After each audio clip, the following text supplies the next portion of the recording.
sem mais delongas, já passo para a nossa próxima palestrante, que é a professora Júlia Stefanello Pires, e o tema será Migração e Segregação, o tratamento do estrangeiro no Distrito 9. A professora Júlia é doutoranda em Direito Socioambiental pela PUC, mestre em Fronteiras e Direitos Humanos pela Universidade Federal de Grande Dourados, pós-graduanda em Direito Constitucional pela Universidade Cândido Mendes, bacharel em Direito pela Universidade Federal de Grande Dourados e professora da Faculdade de Tecnologia de Curitiba. Então, professora Júlia, pode ficar à vontade. Então, primeiramente, boa tarde para todas, para todos. Muito obrigada, Miriam, Camila, pelo convite, pela organização. O evento está muito, muito legal. Adorei a palestra da Vanessa. Muito obrigada, Vanessa. Eu não conhecia essa série e fiquei, assim, com vontade de assistir ela inteira. Muito legal o tema, a sua apresentação também, muito necessária. E, realmente, é muito preciso que a gente desromantize esses temas, né? Traga presente de uma maneira real. Obrigada também ao Unifaciar, ao Noma. E, gente, parabéns pela iniciativa. Eu sou encantada por essa análise da arte sob a ótica do direito e do direito, né, sob a ótica da arte.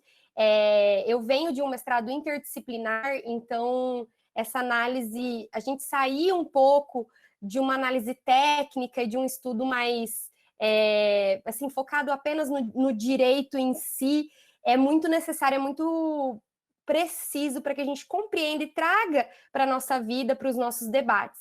Então, eu estou muito feliz de estar participando desse evento. Então, vamos lá. Vou começar já, tá, gente? Porque a apresentação aqui eu vou tentar não me demorar muito, mas aqui esse filme, ele traz muitos debates. Eu escolhi esse filme é um filme, não é tão novo, né? É um filme de 2009. E esse filme traz, assim, quando eu assisti ele, eu assisti acho que em 2011, eu estava no meu primeiro ano da faculdade, e desde essa primeira vez que eu assisti, ele já me inquietou muito. E olha, eu nem imaginava que eu ia estudar questões migratórias, nem sabia o que eram direitos humanos, mas eu lembro que na época algumas coisas eu já conhecia, né? A questão dos refugiados, do apartheid, a gente já conhece, assim, pela cultura, jornais e outros filmes, mas eu lembro que esse filme já me trouxe ali, me chamou muita atenção. Então, primeiramente, eu acho que eu tenho que passar aqui, né?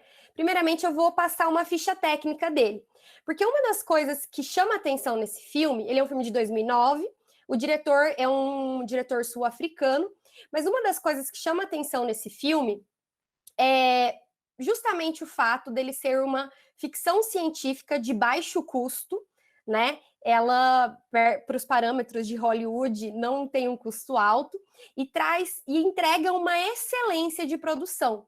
E a gente tem ali o foco dessa análise, um país, né, que não está ali centrado nos Estados Unidos. A problemática de todo o filme não está centrada nos Estados Unidos. Ela traz, então, um debate, acontecimentos, né, em forma de documentário. É um filme que traz ele apresenta a história em formato de documentário, então, no começo, ele traz a chegada dos alienígenas, né, e pela primeira vez a gente tem, né, um filme de ficção científica que não se foca, então, que se traz ali para um país do sul global.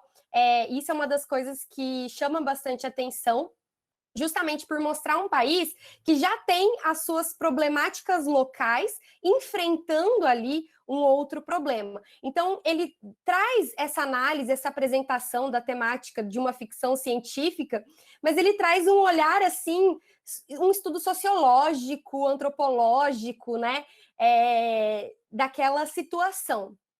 Então, tá. Qual seria esse filme? Vou fazer um resuminho aqui também, só para relembrar, né? Espero que todo mundo tenha assistido. Quem não assistiu, gente, assista. Esse filme é muito legal. Mas apenas para a gente relembrar. Há 30 anos atrás, o filme se passa, né, em 2009. Então, há 30 anos atrás, uma nave alienígena pousou ali, parou sob Joanesburgo. E no começo se especulava o que queriam, e por muito tempo ficou, né, o que queriam, qual a intenção dessa nave, até que uma empresa entra ali dentro da estrutura da nave e descobre ali alienígenas com uma estrutura cetácea, né, que começam a ser chamados, então, de camarões, de uma maneira bem pejorativa, né, você tira ali, você dá uma animalização para esses alienígenas, embora eles tenham ali uma inteligência, eles tenham uma língua, eles tenham tecnologia, não se reconhecem essa inteligência desse alienígena, e desde o primeiro momento a gente consegue observar que há uma animalização desses alienígenas, dessa forma de vida diferente daquela conhecida. Aí o filme, né, traz esse documentário feito 30 anos depois, então, da chegada desses alienígenas, e mostra, né, como que é a rotina, e na verdade esse documentário mostra, ele vai alternando entre cenas do documentário e cenas ali da realidade, da vida real dessa relação. Então, ok, então nós temos aí 30 anos depois, esses alienígenas foram se instalando em uma região da cidade. Com o tempo, essa região foi sendo cercada, e em um primeiro momento, gente, eu trouxe os slides, que eu acho que as imagens desse documentário são muito fortes, desse filme são muito fortes.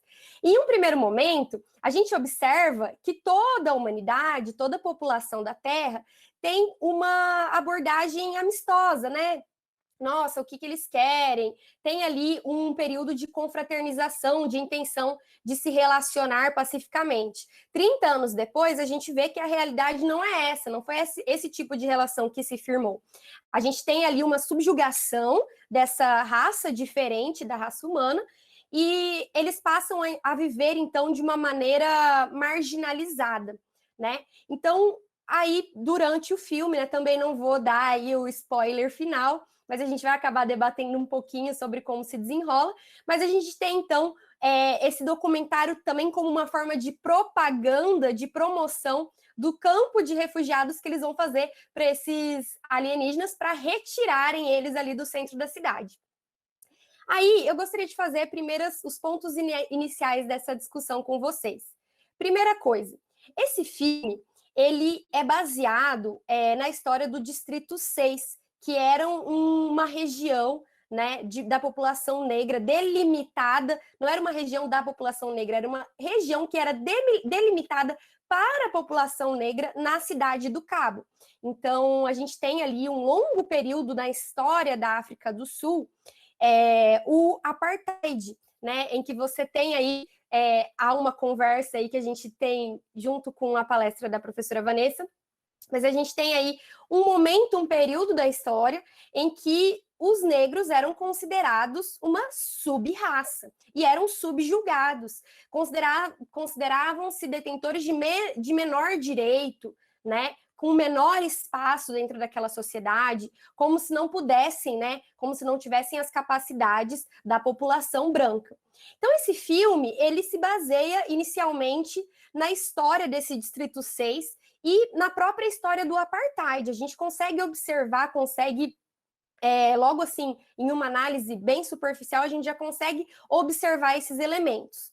Mas, além disso, ele mostra essa segregação do outro, daquela pessoa que é diferente de mim, né? Então, ele nos traz uma reflexão de como é o tratamento daquele outro. E aí a gente pode trazer uma reflexão sobre o tratamento dos portugueses, dos colonizadores, né, chamados colonizadores, ao chegarem na América, ou em outras regiões também colonizadas, né, em que você tem um contato com uma cultura diferente, com uma inteligência diferente, com uma sabedoria, com uma história diferente, e você não tem o reconhecimento dessa sabedoria, dessa inteligência, dessa tecnologia, né? Então, você subjuga, você elimina. A gente tem aqui uma descaracterização, uma animalização desses personagens, desses alienígenas, apenas porque não se encaixam ali nos padrões e nas características humanas. A gente vê isso em diversos momentos na história acontecer entre culturas diferentes. O segundo ponto que eu chamo a atenção é principalmente as questões migratórias. A gente tem a chegada de um estrangeiro, de um outro, naquele local ali em que eu resido, né? Naquele local em que a população nativa reside. Portanto, eu aqui gostaria de fazer uma breve conceituação de migração e refúgio, das características, para quem não conhece aí esse estudo. Mas a gente tem que os movimentos migratórios, eles são bem amplos e complexos, né? A gente não consegue colocar tudo numa caixinha de definições certinha, porque nós temos distintas características, distintos motivos. Então, normalmente, a gente estuda, por exemplo, se esse movimento tem uma voluntariedade maior ou menor, se esse movimento ele vai ter uma proatividade ou uma reatividade em relação a um fato específico, né? Se esse movimento tem qual as motivações desse migrante, se foi uma guerra, se foi uma perseguição, se foram questões climáticas, violação de direitos humanos, enfim. Nós acabamos estudando várias características dos movimentos migratórios. Os refugiados fazem parte de um movimento migratório, eles são um tipo de imigrante. Que tipo de imigrante? Aquele já tipificado e normativizado no Estatuto dos Refugiados. Então, o Estatuto dos Refugiados, ele vem trazer as características em que, naquelas situações, eu concedo o status de refugiado para esses indivíduos. E o que significa isso? Significa ali uma proteção jurídica internacional, que eu tenho uma estrutura na ONU própria para reassentar, para encaminhar esses refugiados, o que não torna, né, a vida dos refugiados mais fácil do que aliás, tão simples, mas ainda assim, quando a gente fala de refugiados, nós temos uma estrutura internacional, o que não há em outros tipos migratórios, né? Então, quando a gente fala de migrantes que não se caracterizam como refugiados, como, por exemplo, o caso dos haitianos, normalmente esses migrantes acabam realizando o movimento migratório por conta, sem que tenham ali uma proteção internacional específica. Apenas para que eu consiga diferenciar para vocês porque há essa existência do termo migração, termo refúgio, e essas características, né? Aqui o filme ele traz a presença de um outro. Com o tempo ali no filme, quando eles entram na nave, eles observam que esse grupo de alienígenas não tem um líder determinado, eles estão ali desnutridos, né? Que eles estão ali passando necessidade e que, em realidade, aquela nave encalhou no planeta. Ela não está parada ali com uma motivação específica, com uma intenção. Ela apenas teve ali um problema técnico e ficou parada sem a sua intenção. Quando se observa que esses estrangeiros, né, e já vou explicar por que eu utilizo as aspas, mas quando se observa que esses alienígenas, eles estão em uma condição inferior, né, em relação aos seres humanos ali do filme, essa comunidade passa a subjugá-los, então. E aí, por que eu falo estrangeiro entre aspas? Gente, nós tínhamos até 2017 a vigência a nossa lei vigente, que tratava sobre a questão dos migrantes, ela se chamava Estatuto do Estrangeiro. Só que esse termo, ele é considerado, quando nós nos referimos a migrantes, a pessoas, né, refugiados, quando nós nos referimos como estrangeiros, não é considerado um termo correto, porque dá a impressão, né, o uso dessa palavra tira o reconhecimento daquela pessoa como um igual, né? Ele é um estrangeiro, ele é um estranho a mim.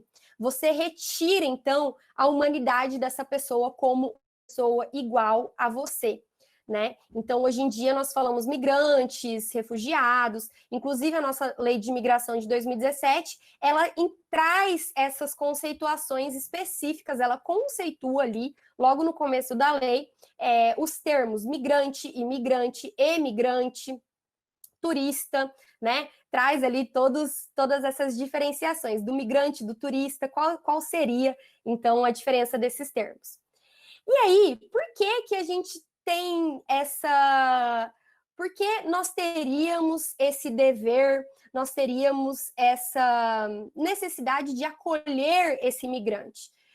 Kant, ele traz para a gente a teoria da hospitalidade universal, né? Se nós dividimos a mesma terra, o mesmo espaço no universo, a todas as pessoas cabe um pedacinho desse espaço, né? Então, não importa, no fundo, não importa as fronteiras ou aonde esse espaço se coloca. Todas as pessoas têm direito a se desenvolver como seres humanos e a ocupar um espaço dentro desse espaço terrestre que nós dividimos. Não temos outro, né? Não conhecemos outro. Então, ele traz essa ideia de que os direitos seriam a todos, né? Pois todos dividimos a mesma localização. E a hospitalidade, quando a gente fala do outro, da chegada do estrangeiro, nós temos que, em um primeiro momento, e isso a gente observa muito no filme, em um primeiro momento há a recepção alegre, né? Há ali a solidariedade com aquele outro. Mas com o tempo, essa hospitalidade, ela pode seguir dois caminhos.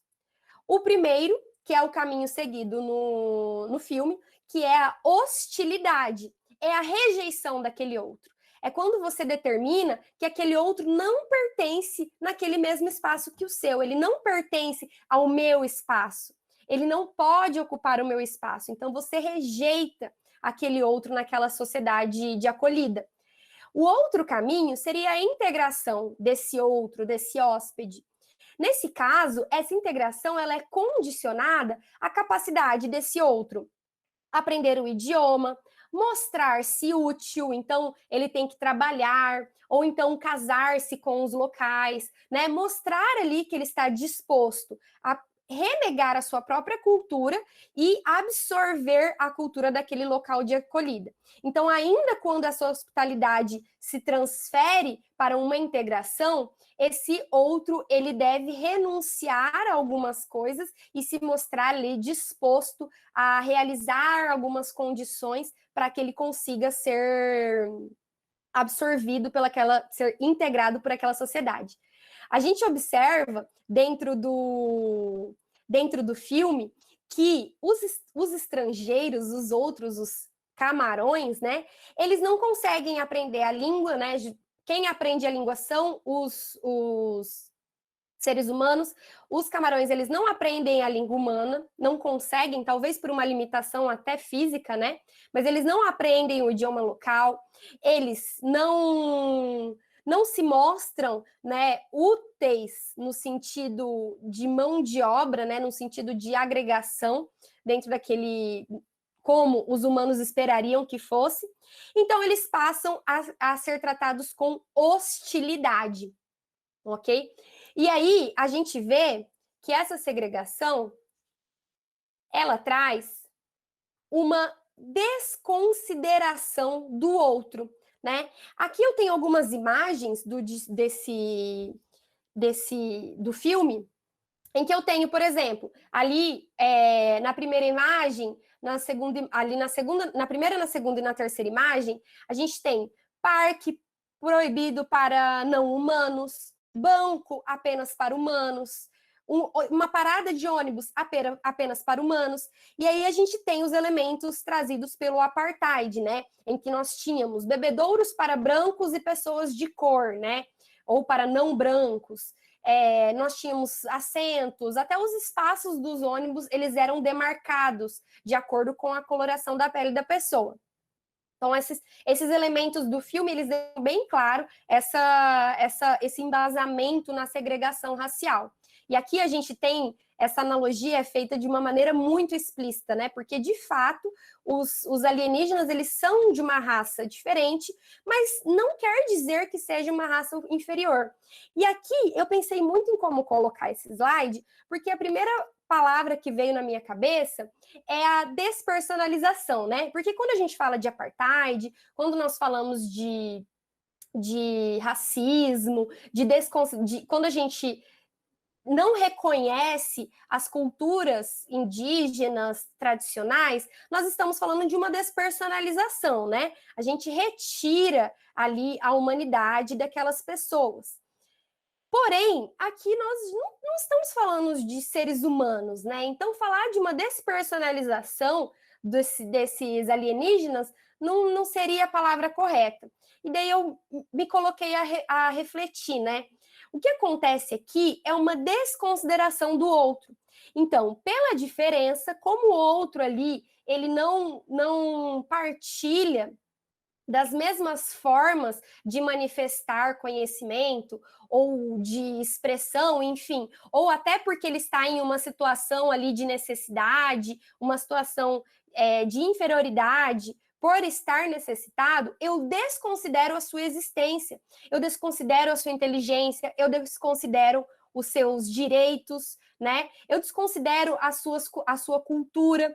Então, a gente observa nessa quarta imagem em que a gente tem ali o agente da MNU conversando com o alienígena, a gente tem ali diversos momentos em que esses alienígenas eles têm a sua vida completamente desrespeitada, né? Por exemplo, nessa cena que a gente está falando em específico, eles descobrem que esse alienígena que está ali em discussão, ele havia botado ele tinha um ninho ali, né? Havia vários ovos botados ali dentro daquela barraca e eles realizam o chamado aborto. Então, esses funcionários matam os filhotes que estão ali em gestação.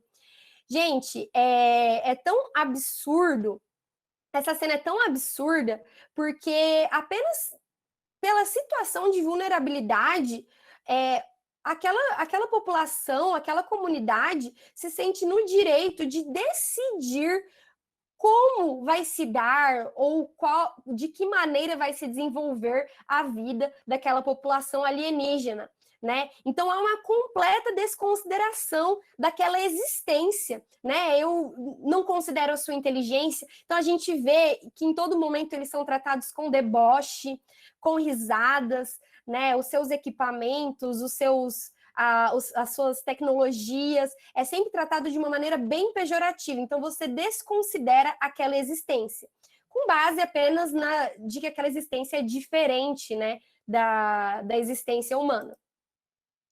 Aí, aqui, nós temos uma clara alusão aos campos de refúgio, né?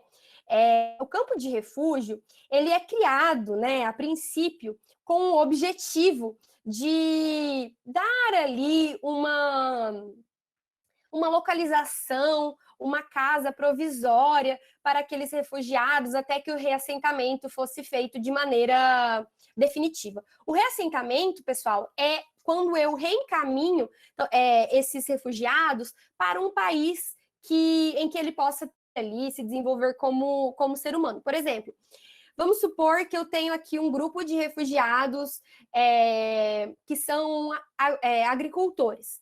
E daí eu tenho uma região da Colômbia que tem ali uma produção agrícola forte e aceita e não tem uma cultura tão diferente desse grupo de refugiados que eu tenho cadastrado. Eu reassento ele, a ONU, através da Acnur, a ONU realiza o reassentamento, encaminhando esses refugiados para uma localização em que eles possam trabalhar, que eles possam se adaptar à cultura, etc. Porém, esses campos de refugiado, então, foram criados para trazer essas pessoas, colocar nesse local, realizar o cadastramento e encaminhar ali conforme fosse possível o reassentamento. Só que o que a gente observa? A gente observa que a solução provisória se torna definitiva, né? Hoje em dia, o nosso maior campus de refugiados, o registro da Acnur de 2020, é o campus de Kutupalong, em Bangladesh, que consta com mais de 800 mil pessoas. 800 mil pessoas, né? E são tendas improvisadas, hospitais improvisados. A gente tem ali uma verdadeira cidade dentro desses campos de refugiados. E a gente vê que a ideia de criação desses campos há uma propaganda, né? Aqui vocês vão ter uma instalação propícia, aqui vocês vão ter mais conforto. Só que, em realidade, a ideia é apenas segregar. Então, as críticas que se fazem aos próprios campos de refúgio é isso. Eu coloco esses indivíduos que são indesejáveis em um local que não atrapalha a minha cidade, que não atrapalha ali a minha convivência. Então, eu aprisiono eles em locais impedindo que eles estejam ali na convivência da sociedade de acolhida. Né? Então, há uma crítica muito grande em relação a esses campos de refugiado, principalmente quando eles são aqueles que se localizam perto de grandes centros, de grandes cidades, né, ou de países do norte global, em que há uma clara intenção de segregar, de separar esses refugiados. Bom. Outro ponto, gente, que esse filme ele me traz assim uma infinidade de reflexões. Eu selecionei algumas para vocês. Outro ponto que me traz aqui, que me chama muita atenção, é toda a semiótica da MNU, né? O que é a MNU? Apenas para a gente relembrar. Toda essa reorganização desses refugiados, desses alienígenas em um novo campus de refúgio, né? Em que eles vão ser locomovidos a esse novo campo, o controle das próprias tecnologias e dos conhecimentos desses alienígenas é feito, eu não sei se vocês repararam, mas não é feito pelo Estado sul-africano. Não é o Estado, não é o governo da África do Sul que realiza toda essa inteligência, né? Quem realiza é uma empresa privada. Né? Então, ele traz claramente, assim, ele escancara para a gente a questão da privatização dos direitos. A gente tem, então, um logo que é muito parecido com o logo da ONU, e o próprio nome, né? Multinational United, ele traz, então, a semiótica, toda essa apresentação. Eu coloquei aí uma foto do prédio desse local, e a gente tem, assim, uma apresentação, toda essa semiótica, toda a apresentação dessa organização traz para a gente de como a privatização desses direitos ela é perigosa. Essa multinacional, ela é uma multinacional militar, então ela lida com questões militares e ela traz, assim, como é perigoso a privatização desses direitos. Traz ali uma completa ausência do Estado na normatização, na regulamentação, etc. E aí a gente tem uma temática recente que seria a obrigatoriedade e como as empresas deveriam cumprir os direitos humanos. A gente vê que essa empresa não tem nenhum compromisso com os direitos ali, tanto da população quanto dos alienígenas. Ela viola residências, viola os direitos, aprisiona, enfim. Há toda esse descompromisso inconsequente, né? Essa empresa não sofre, portanto, nenhuma consequência em decorrência dessas violações. E, por fim, gente, apenas aqui para a gente concluir, para eu não me alongar muito, outra reflexão que eu faço em relação a esse filme, na verdade, eu revendo esse filme, me trouxe essa ideia, é a banalização do mal. Eu não sei se vocês conhecem essa teoria, vou trazer aqui para vocês, mas a gente tem aí o Wikus van der Merwe, não sei se é assim que se fala, é uma palavra sul-africana, né? O nome é sul-africano. Então a gente tem esse personagem principal, a gente começa a história com ele e termina a história com ele, né? E daí, como que começa? E aqui eu coloquei ele em 3 momentos. Aí já tem um spoilerzão do final, né? Então, quem não viu aí, já vai compreender como que acontece no final. Pessoal, o que acontece? A gente tem, no começo do filme, ele é o típico funcionário burocrata. Ele ele cumpre ordens sem se questionar a ética, o direito envolvido, sem questionar a finalidade daquelas ordens. Então, ele apresenta aquela ideia do campo de refúgio de uma maneira, assim, completamente, como se fosse completamente positiva, né? Ele apresenta como aquela empresa tem um trabalho eficiente, ele vende aquela empresa como sendo, assim, uma excelente empresa. Ele realiza o aborto, né, lá na casa alienígena, sem questionar, dando risada, sem questionar ali o que ele está fazendo, as consequências éticas, assim, os problematizações morais que a gente poderia estar fazendo em relação àquela atuação dele. Ele zomba, né, da cultura, claramente refletindo, né, essa desconsideração daquela existência dos alienígenas. E aí, o que acontece? Então, a gente tem essa banalização do mal, é uma teoria de Hannah Arendt, que ela fala o quê? Que Hannah Arendt, eu vou até indicar aqui um filme sobre ela.